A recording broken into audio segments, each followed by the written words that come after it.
bersatu dalam doa. Sungguh kami bersyukur kepada Engkau Bapa, bahwa sungguh nyata kasih-Mu atas kehidupan kami. Dan sungguh kami melihat setiap perbuatan tangan-Mu sungguh ajaib dalam setiap pribadi kami. Terima kasih Bapak buat segala sesuatu yang sudah Engkau lakukan dalam setiap kehidupan kami. Dan di pagi ini di tempat ini hanya kami menaikkan segala ucapan syukur kami kepada Engkau Bapa. Dan di mana kami sudah memuji dan menyembah Engkau Bapa, Tuhan sendiri dapat menyempurnakan setiap pujian dan penyembahan kami. Dan biarlah pagi di tempat ini Bapa, kami akan lebih dalam lagi dalam mendengarkan kebenaran firman-Mu. Berikan kepada kami telinga seorang murid yang dapat memahami mendengar kebenaran firman Tuhan dengan baik. Dan setelah itu kami dapat melakukannya di dalam kehidupan kami. Hamba-Mu yang dapat membagikan berkat kebenaran firman-Mu ini, hikmat Tuhan, kuasa Tuhan, pengurapan Tuhan yang mengalir atas kehidupan hamba-Mu. Dan biarlah hamba-Mu setiap perkataan yang keluar dari mulut adalah perkataan yang dapat memberkati setiap umat-umat-Mu di tempat ini. Segala tipu daya setan iblis yang mencuri kemuliaan-Mu di tempat ini membuat kami tidak fokus, membuat kami tidak konsen, membuat kami tidak mengerti akan firman-Mu. Kami runtuhkan semua itu di dalam nama Yesus. Dan biarlah pagi ini dengan sukacita kami menerima akan kebenaran firman-Mu. Terpuji nama-Mu Bapa, kami bersyukur dan bersyukur kepada-Mu. Haleluya. Mari kita sama-sama katakan amin. Oke, misi Kristus. Bersyukur buat cuaca tahun ini sangat baik buat kita. Amin. Dan saya sangat percaya bahwa pagi ini kita masih konser karena pemeliharaan Tuhan di sini. Walaupun cuaca sangat ekstrim, tapi kita masih sehat dan pagi ini kita boleh ada di tempat ini untuk memuji dan memuliakan nama Tuhan. Saya hanya mau katakan kepada kita, pemeliharaan Tuhan nyata. Amin. Jadi saya mau katakan, jangan ragukan kuasa Tuhan dalam hidup kita. Percaya kuasa Tuhan itu nyata. Amin. Sebelum kita baca firman Tuhan ini, saya mengawali dari sebuah kesaksian minggu yang lalu. Kami pergi ke Lurasik dan melayani seorang ibu yang kata dokter dia kena penyakit kista ganas dan dia tidak pernah BAB. Dia akan BAB kalau dia pergi ke rumah sakit dan dokter kasihkan obat, baru dia minum obat itu baru dia bisa BAB. Tapi dia tidak akan BAB. Tapi puji Tuhan, ada kesaksian yang luar biasa yang saya dengar dari Mama El berkata bahwa tadi pagi mereka telepon, bahkan waktu setelah kami doakan habis, tampak minum obat pun BAB-nya sudah lancar. Dan kata dokter yang berkata bahwa dia mengalami kista ganas, dokter berkata kista ini tidak ganas, biasa saja, bisa pulih, bisa sembuh. Awalnya dia takut dan ragu, tapi setelah Injil disampaikan, doa perdamaikan, mujizat Tuhan terjadi di sini. Dan bukan hanya mama ini saja, sebelumnya juga saya melihat di Lurasik itu orang-orang yang datang adalah orang-orang yang mendapatkan vonis dari dokter bahwa mereka tidak punya harapan. Tapi ketika mereka membuka hati dan menerima Yesus, Tuhan menyembuhkan mereka. Ibu yang pertama, Ibu Lorita itu sudah mengalami kesembuhan. Padahal waktu itu tidur di tempat tidur tidak bisa bergerak, minum air putih saja suami yang kasih minum. Tapi sekarang sudah beraktivitas seperti ini. Mujizat Tuhan luar biasa sedang bekerja di Lurasik. Tapi supaya saudara tahu, tantangan hari ini di Lurasik juga sangat luar biasa. Sangat luar biasa. Dan memang itu pasti akan terjadi. Tapi bersyukur buat jiwa-jiwa. Mereka punya komitmen, mereka berkata, saat kami sakit tidak ada yang datang doakan kami. Dan ketika kami didoakan dan kami sembuh, begitu banyak orang komen kami. Kami tidak peduli, kami mau tetap maju terus dalam Tuhan. Kita berikan kemuliaan buat Tuhan. Kalau orang di luar sana saja baru datang dan mengalami bagaimana dengan kita yang tiap hari selalu ada dalam hadirat Tuhan. Haleluya. Maka saya mau katakan kepada kita, tetap semangat. Maka seperti firman Tuhan minggu lalu, kita harus tampil beda. Hanya orang tampil beda yang bisa dapat memenangkan orang datang kepada Kristus. Maka tadi pagi pun ada yang berkata, ternyata hari ini saya tampil beda juga. Mungkin saudara tahu perbedaannya? Ya kan? Jenggotnya agak berbeda ya. Ya, memang harus tampil beda. Sesekali kita harus buat beda. Jasmani rohani harus beda. Amin. Iya. Dulunya flek hitam, sekarang tidak mau flek hitam lagi. Amin. Ya.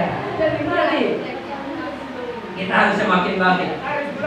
Karena saya mau katakan dulu Tuhan kita dahsyat. Amin.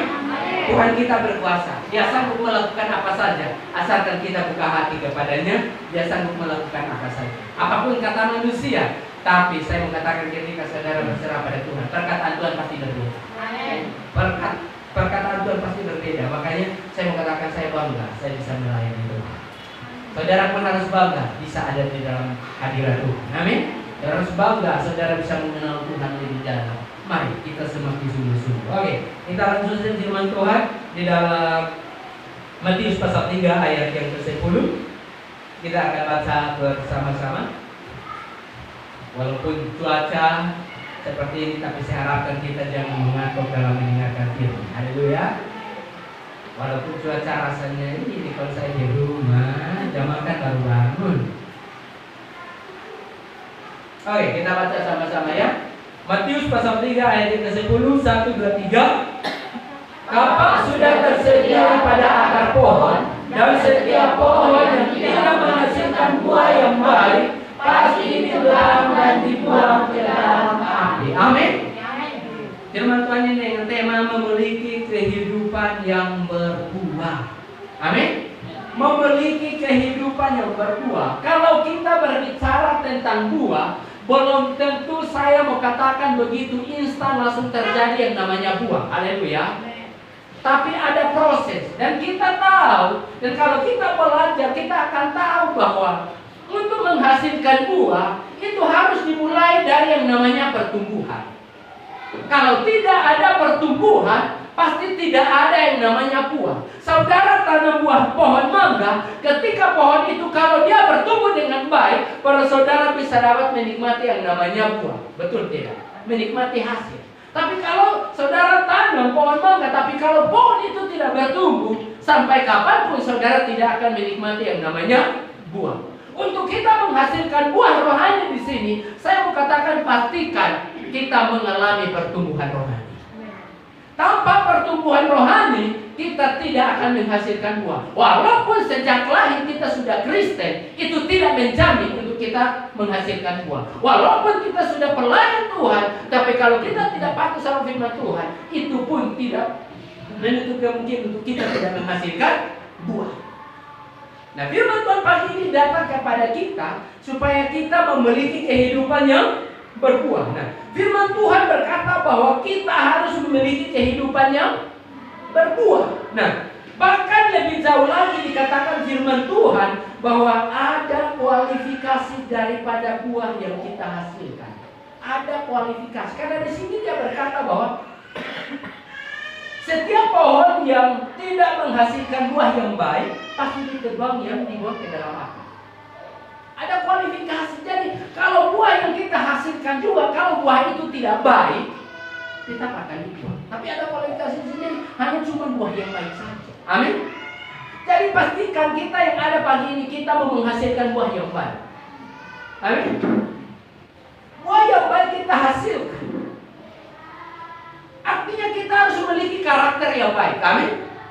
Perkataan yang baik, kehidupan yang baik, baru kita bisa dapat menghasilkan buah yang baik. Karena tidak mungkin kalau perkataan tingkah laku kita tidak baik, kita bisa dapat menghasilkan buah yang baik. Itu tidak bisa, saudara. Tapi mari kita harus tetap menghasilkan buah yang baik. Karena firman Tuhan jelas bahwa ada kualifikasi. Jadi buah bukan asal berbuah. Haleluya. Bukan asal berbuah, tapi ada kualifikasi dalam buah. Jadi saya mengatakan bahwa kita harus menghasilkan buah yang baik. Amin. Pastikan kita harus menghasilkan buah yang baik. Memberikan buah yang baik berarti mempunyai suatu kehidupan yang berganda. Kehidupan yang berganda. Ada pergandaan terjadi di dalam kehidupan kita. Bahwa kehidupan yang berganda ini menerangkan bahwa kita mempunyai pertumbuhan. Orang yang menghasilkan buah itu jelas menunjukkan bahwa dia itu bertumbuh. Tapi orang yang tidak menghasilkan buah, itu jelas berarti dia itu tidak mengalami yang namanya pertumbuhan. Nah, pastikan saudara yang tahu, saudara sudah mengalami pertumbuhan sampai mana. Apakah pertumbuhan saudara masih tetap dalam pertumbuhan proses, atau saudara benar-benar pertumbuhan saudara benar-benar sudah mau menghasilkan buah. Maka kita harus sungguh-sungguh, karena tanpa kesungguh-sungguhan kita tidak akan menghasilkan buah yang pasti. Amin. Kita tidak akan menghasilkan buah yang baik. Jadi saya mengatakan bahwa kehidupan yang berganda bukanlah kehidupan yang statis, tapi melainkan kehidupan yang dinamis, yang bergerak maju dan menggenapi panggilan Tuhan. Amin. Hanya orang yang bergerak maju, menggenapi panggilan Tuhan, dialah yang akan menghasilkan buah. Amin.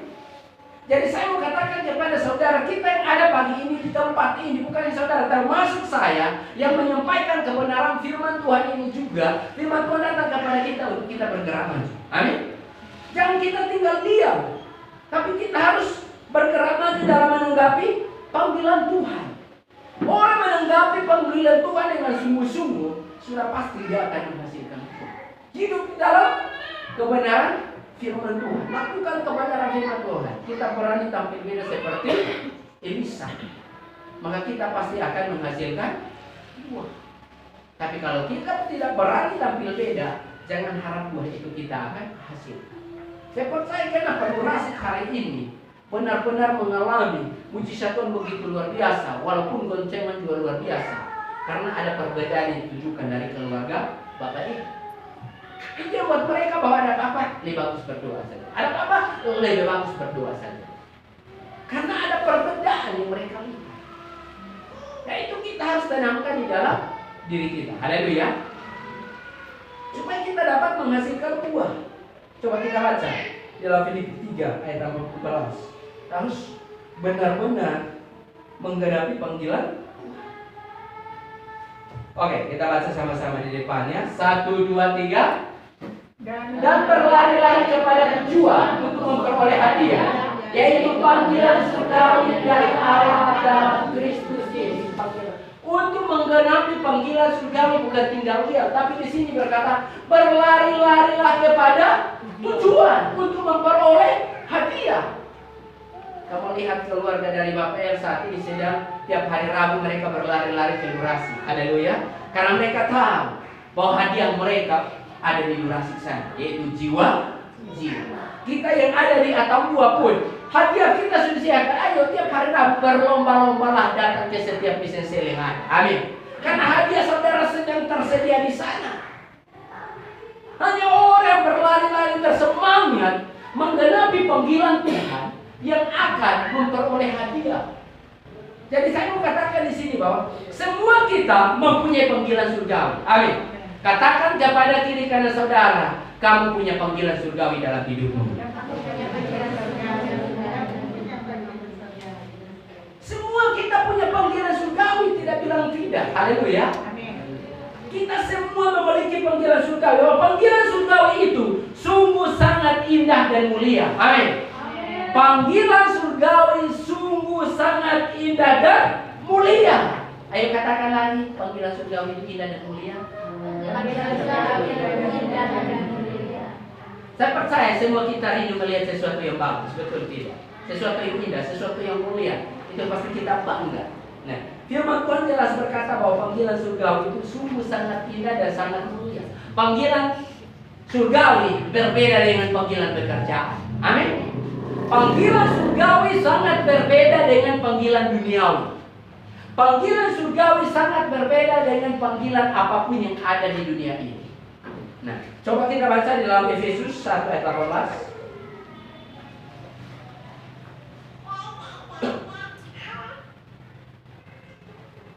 Kita baca sama-sama ya, Efesus 1 ayat yang ke-18. 1, 2, 3. Dan supaya ia menjadikan mata hatimu terang, agar kamu mengerti pengharapan apakah yang terkandung dalam panggilannya, betapa kayanya kemuliaan bagian yang ditentukannya bagi orang-orang. Jadi panggilan Tuhan itu sungguh mulia. Amin. Bapak ini berkata, supaya ia menjadikan mata hatimu terang. Hanya orang yang memiliki mata hati terang yang bisa dapat mengerti panggilan surgawi dalam hidupnya. Tapi orang yang tidak pernah memahami panggilan surgawi dalam hidupnya, orang yang tidak memiliki mata hati yang terang dalam hidupnya, dia tidak akan mengerti panggilan surgawi dalam hidupnya. Amin. Jadi sini saya katakan bahwa panggilan surgawi itu lebih indah dari segala panggilan dunia. Panggilan surgawi itu lebih indah dari panggilan dunia. Tidak apa-apa, dia juga belajar berkhotbah. Sangat indah. Jadi tidak ada panggilan yang lebih mulia dari panggilan Tuhan. Amin. Bilang sama kiri kan saudara lagi, tidak ada panggilan yang lebih mulia daripada panggilan Tuhan. Dari sini mungkin saya agak kaitkan sedikit dengan Elisa. Kenapa Elisa mendapatkan pengurapan 2 kali ganda? Karena ia segera menyambut panggilan. Saudara tahu, waktu Elisa dipanggil bukan dia duduk di bangku gereja seperti ini. Elisa dipanggil saat ia membajak di sawah.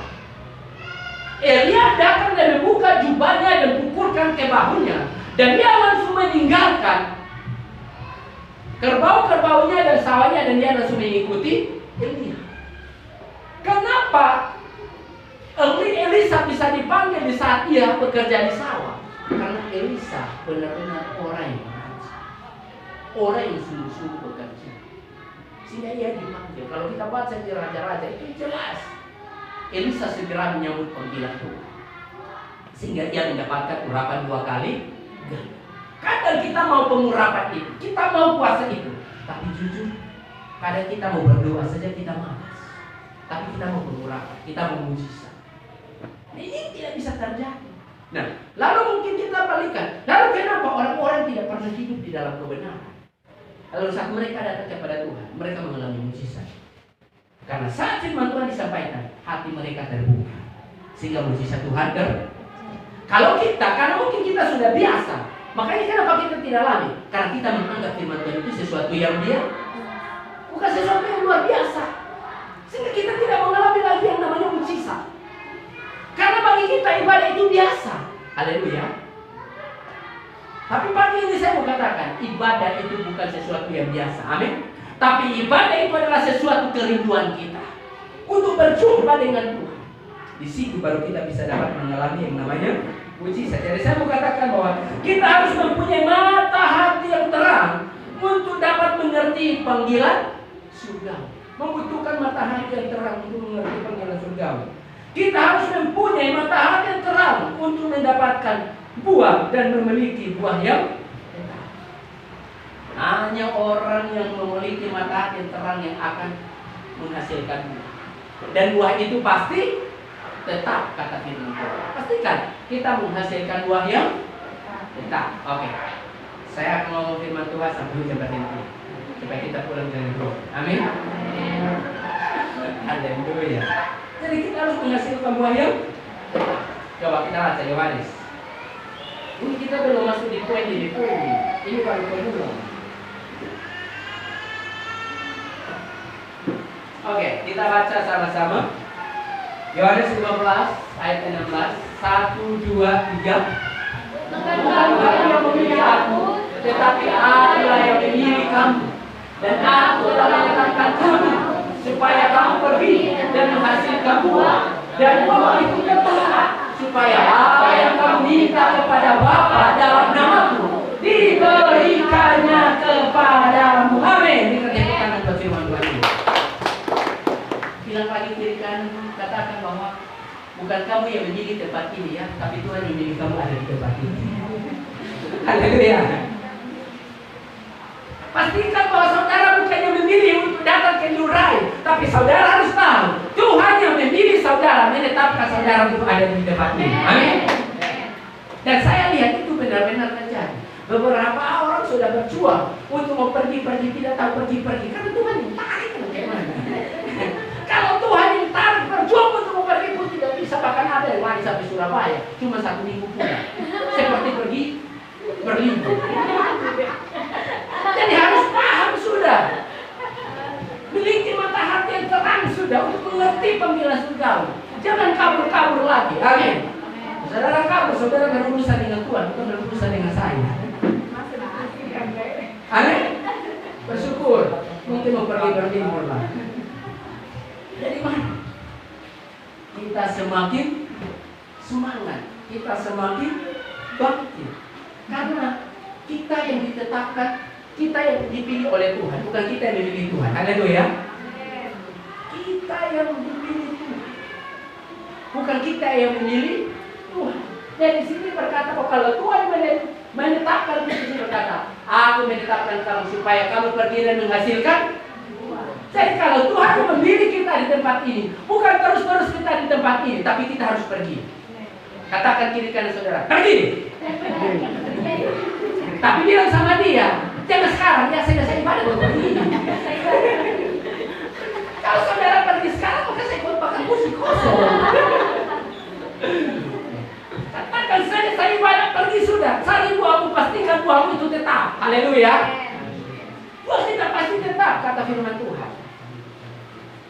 Dan buah-buah yang Tuhan percayakan, mari rawat baik-baik. Amin. Pelihara baik-baik. Jadi luar biasa firman Tuhan ini datang memberkati kita bahwa kita harus bergerak maju, berlari-lari untuk bertumbuh, bertambah, berkembang dan berganda. Karena kalau kita tidak berlari-lari untuk menanggapi panggilan Tuhan dalam hidup kita, mari ada keperluan di dalam. Jadi mari kita harus memiliki mata hati yang terang sehingga kita berlari-lari. Hanya orang yang berlari-lari kepada panggilan Tuhan itu orang memiliki mata hati yang terang. Apapun keadaannya, dia akan terus berserah-serah Tuhan. Walaupun kata dunia bahwa tidak bisa lagi sama sekali, saya mau katakan kepada saudara, tidak. Ketika saudara berserah sama Tuhan, tidak ada mus. Nah, saya mau lihat di luar orang-orang yang bukan orang-orang yang biasa-biasa, tapi mereka juga dapat tantangan luar biasa. Lalu mereka berkata, walaupun kami diomongin hari Rabu kalau tidak hujan Pak Pendeta datang lagi, doakan kami, biar mereka tambah panas. Saya berkata, kami pergi, kami tidak membawa nama gereja, kami membawa nama Yesus. Karena gereja tidak menyelamatkan, Yesus yang menyelamatkan. Dan bersyukur karena yang minta ini Pak RT ini. Jadi RT sekarang ini dapat goncangan ini habis-habisan jadi Pak RT ini. Bisa bersyukur. Waktu di awal saya sudah sampaikan bagaimana Bapak sudah siap. Setelah saya datang dan kalau saya pulang kalau terjadi bahasa-bahasa yang tidak baik, Bapak siap. Dia berkata, itu saya tangani Bapak, bukan Bapak yang tangani. Saya siap. Mentua saya kan saudara datang doakan. Kalau memang doakan yang terjadi mujizat, kami siap yang hadapi segala sesuatu. Tapi itu adalah mujizat terjadi. Mujizat terjadi. Dan mereka berkata, datanglah di sana. Bukan. Kalau orang di luar sana sekedar berlomba-lomba untuk mengalami, jangan sampai kita seperti di dalam Matius yang berkata, nanti sampai saatnya orang rindu mendengar apa yang kau dengar, tapi mereka tidak bisa mendengar. Orang rindu melihat apa yang kau lihat sedang terjadi, tapi mereka tidak bisa melihat karena mereka terlambat. Kalau kesempatan masih ada, jangan sia-siakan. Haleluya. Jangan sia-siakan karena ada saat di mana kita tidak bisa lihat lagi mujizat Tuhan. Ada saat di mana kita tidak bisa lagi beribadah. Dan orang rindu untuk mengalaminya, tapi mereka tidak akan mengalami. Hanya orang yang mengerti panggilan Tuhan yang bisa dapat mengalami. Haleluya. Jadi saya mau katakan kepada kita ada pagi ini, kita semakin bangkit bahwa berbuah ada cara kita menyambut panggilan Tuhan dalam hidup kita. Amin. Berbuah adalah cara kita menyambut panggilan Tuhan. Jadi pastikan kita harus menghasilkan buah. Orang menghasilkan buah adalah orang yang benar-benar menunjukkan bahwa ia menyambut panggilan Tuhan. Jadi kita harus segera menyambut panggilan Tuhan dengan kita menghasilkan buah. Buah jiwa-jiwa kita harus hasilkan. Jadi seperti hari Jumat kemarin, jangan kita hanya fokus untuk diri kita saja. Doa pun untuk diri kita saja. Doa pun hanya untuk diri kita saja. Orang lain tidak perlu.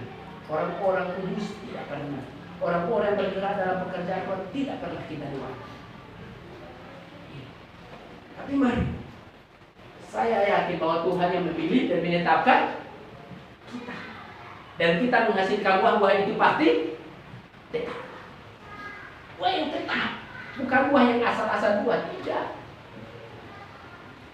Memang ada buah yang tidak akan betah, tapi ada buah yang pasti akan betah. Haleluya. Jadi mari, kita harus bergerak maju. Oh, kita harus berbuah dalam setiap bidang yang dipercayakan Tuhan. Nah, berbuah di sini saya mau katakan, berbuah di sini bukan hanya khusus pelayanan pekerjaan Tuhan. Haleluya. Berbuah di sini bukan hanya untuk membawa jiwa datang kepada pelayan Tuhan. Itu pun penting pertama. Tapi saya mau katakan yang dimaksudkan firman Tuhan buah yang tetap di sini. Saya mau katakan, pastikan bahwa kita menghasilkan buah yang tetap di setiap bidang yang dipercayakan Tuhan kepada kita pun kita dapat menghasilkan buah. Contohnya, kita berbuah dalam bidang studi kita. Yang bagi yang masih sekolah, ini buah yang baik, menghasilkan buah yang baik, membawa orang datang. Dulu waktu saya bertobat kan SMA mau kelas 2, itu saya sudah bertobat.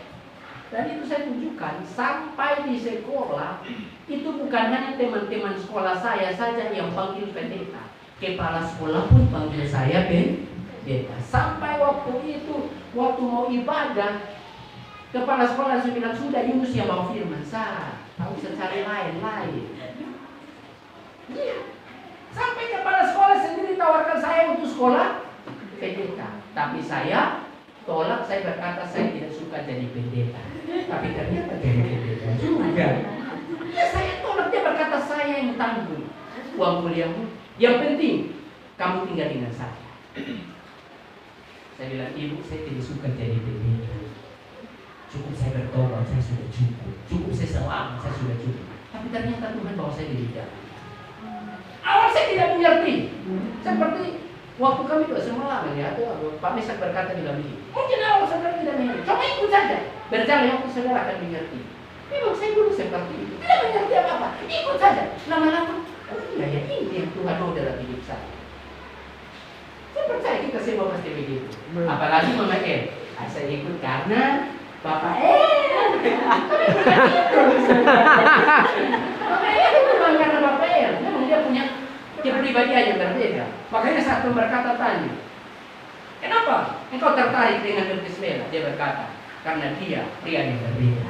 Selama saya pacaran, orang kebanyakan ajak saya ke laut. Tapi sampai dia tidak pernah ajak saya ke laut. Yang dia ajak cuma pergi beribadah. Saya melihat bahwa ini laki-laki punya perbedaan sini dalam hidup.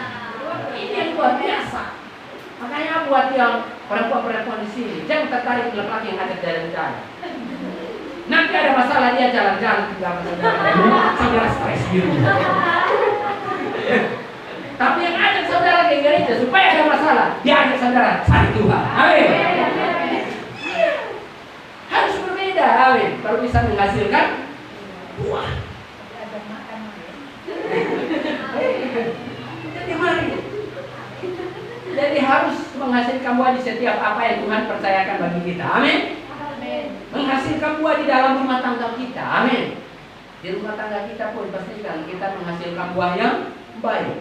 Di keluarga kita, di usaha kita yang Tuhan percayakan bagi kita. Amin. Kalau saya katakan hari Jumat, yang sudah buka usaha, jangan pagi-pagi langsung buka, berdoa baru buka. Haleluya. Yang kerja sama orang pun begitu, sampai tempat kerjaan belum memulai, berdoa pekerjaan itu, doakan bos. Pekerjaannya semakin diberkati, gaji saudara pun semakin. Jangan saudara tanya kiri kanan, gaji berapa? Lu cari. Kalau ada kesempatan lu tarik saya ke situ, di sini som bagus. Di gaji yang bagus pun kalau kita tetap pemalas, gaji tetap akan sama. Haleluya. Perubahan hidup kita ini lipat gandakan segala sesuatu. Amin. Jadi mari, dalam usaha kita, dalam pelayanan kita, masa depan kita, kita harus lipat gandakan. Amin. Jadi menghasilkan buah bukan hanya dalam pelayanan, tapi di setiap apa yang Tuhan percayakan bagi kita, walaupun itu kecil. Coba saudara tekuni dengan sungguh-sungguh, walaupun kecil. cuci motor yang bersih. Orang cepat datang, tetap datang. Amin. Tambal ban yang benar. Jangan taruh tambah paku di dalam air kotor itu, sehingga saat angkat ada tambah lagi lubang baru. Nah, ini bahaya. Haleluya. Hari dong.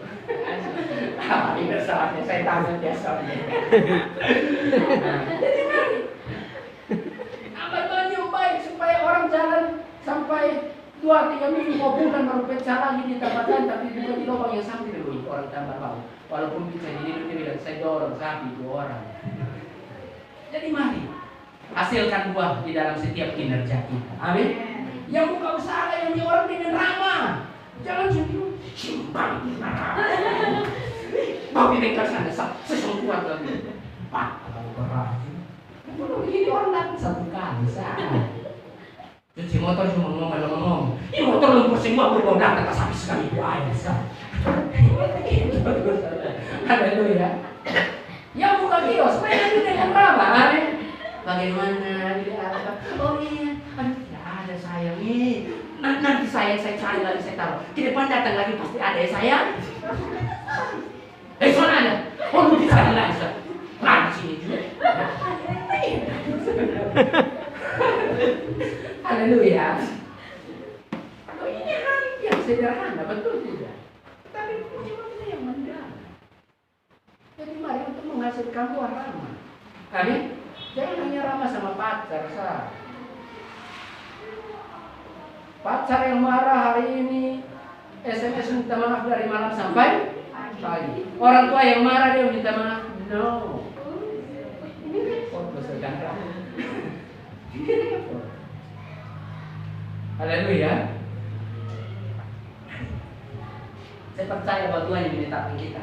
Kita semua adalah orang-orang yang menghasilkan buah. Amin.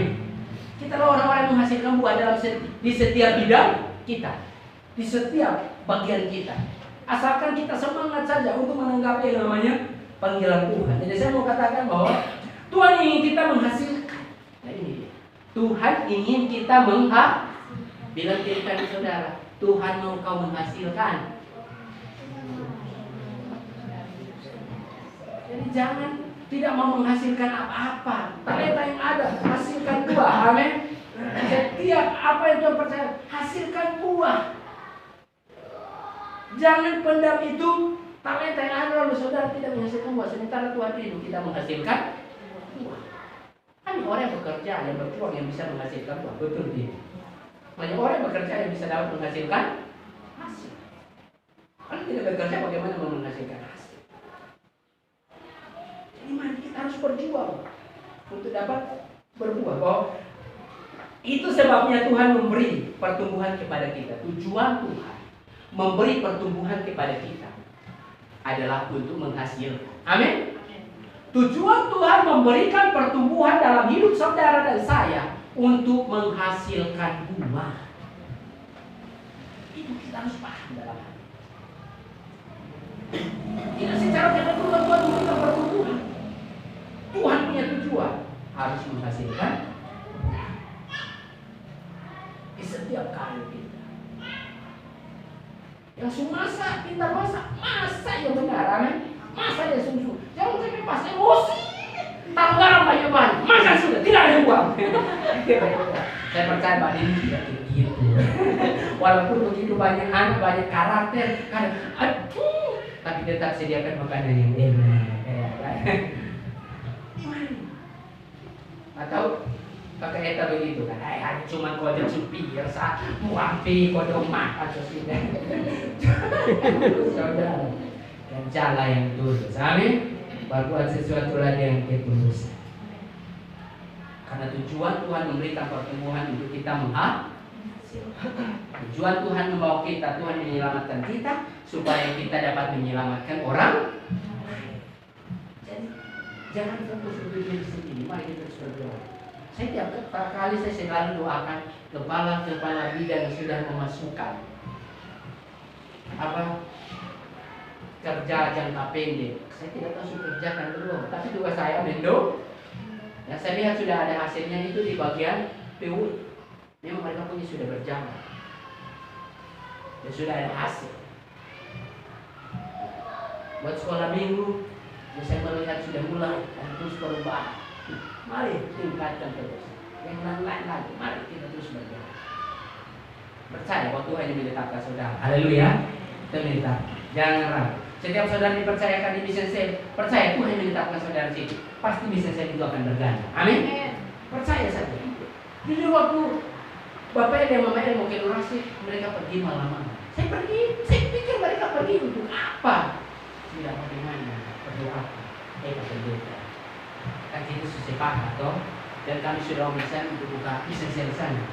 Tetapi ya malam ini kami datang sekeluarga, kami minta Pak Pendeta doakan kami secara khusus. Karena saya tahu, Mama berkata, saya tahu keluarga saya seperti apa. Biar Tuhan yang menyertai kami, Tuhan yang bersama kami. Biar apapun yang terjadi, kami siap. Tetapi bagaimana doakan kami itu? Puji Tuhan lah, itu kami doa bersama. Dan memang saya melihat kerugian mereka. Ada hasil juga, jiwa-jiwa terus. Ya kan selalu ada orang-orang bahagia yang akan terus datang. Bapak dan Mama bukan pergi bersaksi di sana. Tiap hari Rabu mereka di sana. Tetapi orang-orang situ terus bersaksi di bawah mereka.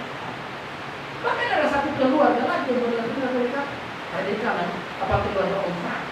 Itu mau udah mereka. Dan itu mereka pun dapat goncangan luar biasa. Tapi mereka berkata, kami tiap tahun satu ada yang pernah diberikan.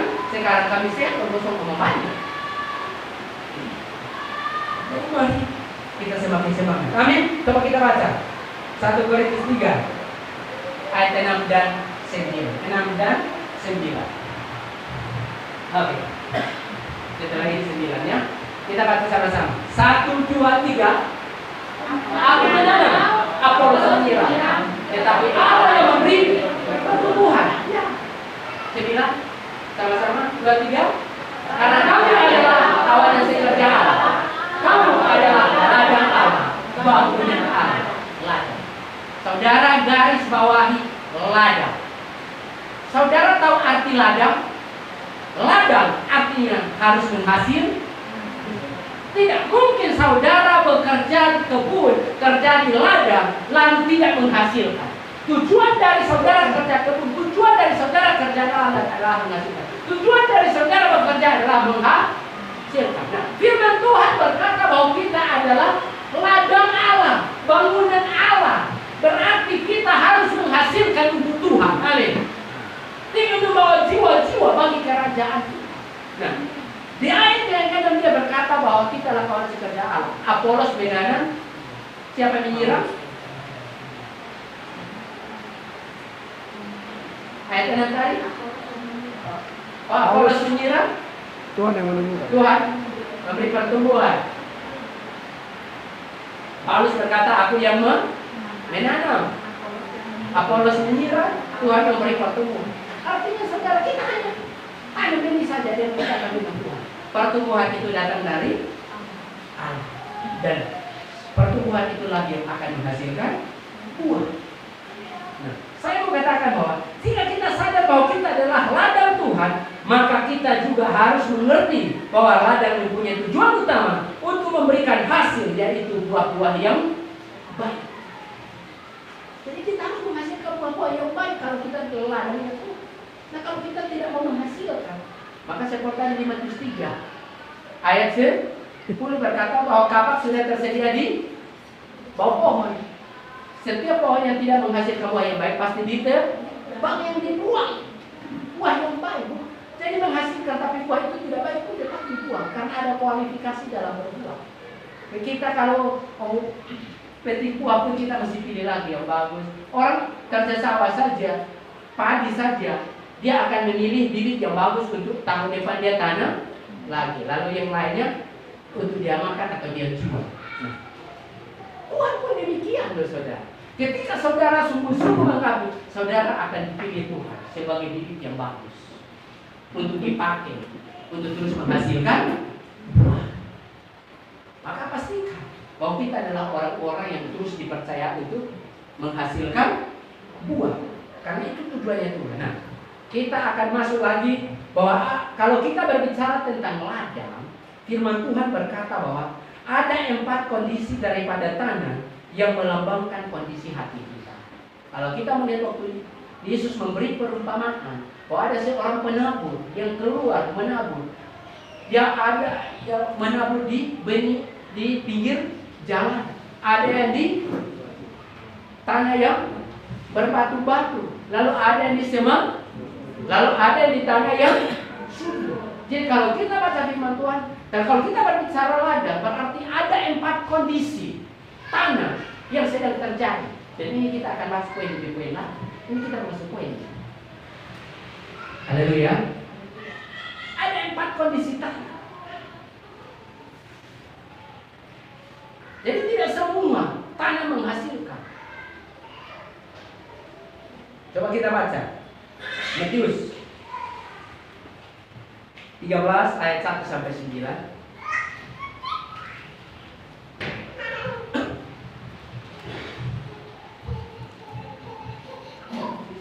Oke, kita baca sama-sama ya. Satu ayat. 1, 2, 3.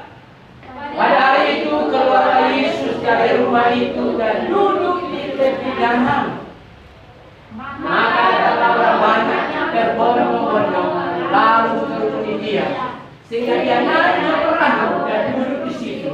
Sedangkan orang banyak semuanya berdiri di pantai. Dalam perumpamaan kepada mereka, katanya, adalah seorang penabur keluar untuk menabur.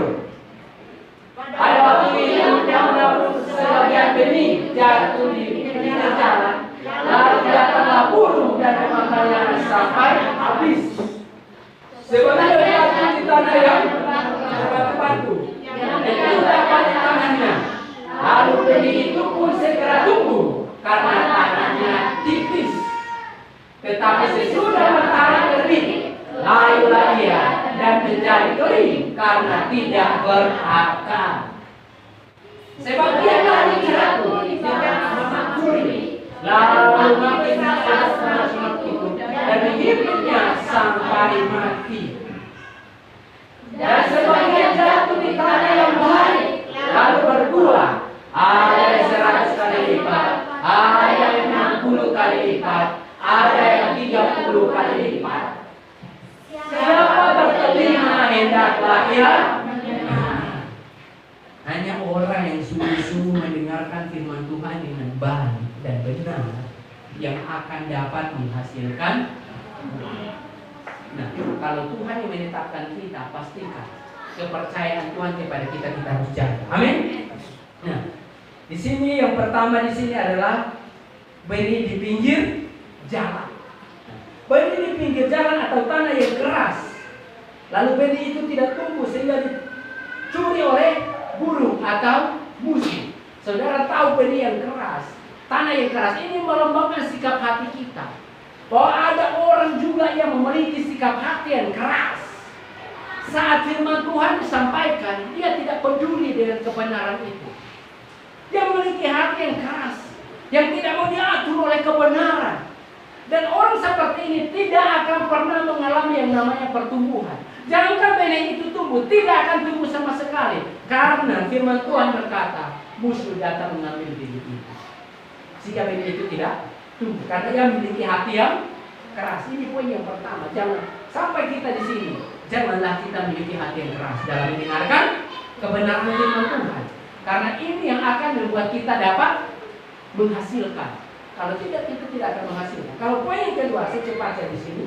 Kalau poin yang kedua, di tanah yang berbatu-batu. Artinya benih ini tumbuh, tapi tanahnya tipis, sehingga tidak berakar.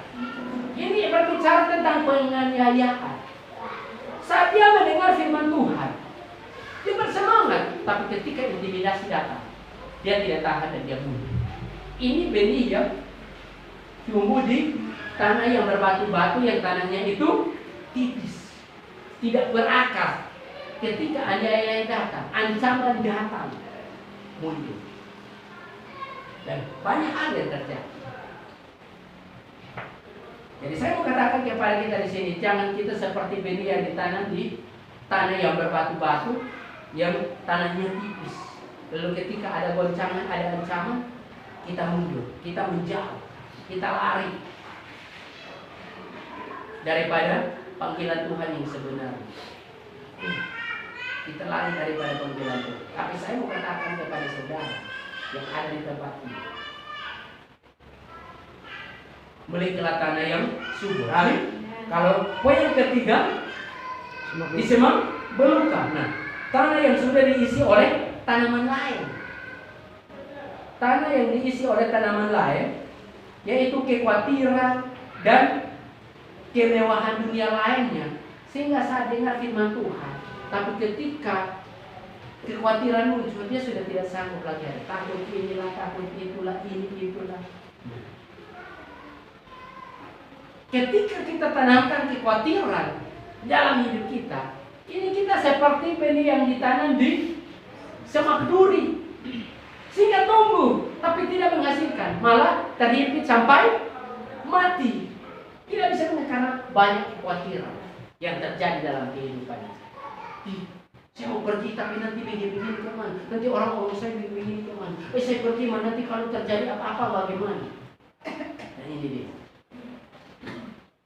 Saya mau pergi tapi nanti begini kemana? Inilah kekhawatiran manusia yang membuat kita tidak bisa dapat menghasilkan. Lalu yang bagian keempat, tanah yang subur. Nah ini dia, segera berbuah sehingga menghasilkan buah 100 kali ganda, 60 sampai 30. Artinya setiap kita sudah punya bagian masing-masing. Tuhan sudah tahu kemampuan kita.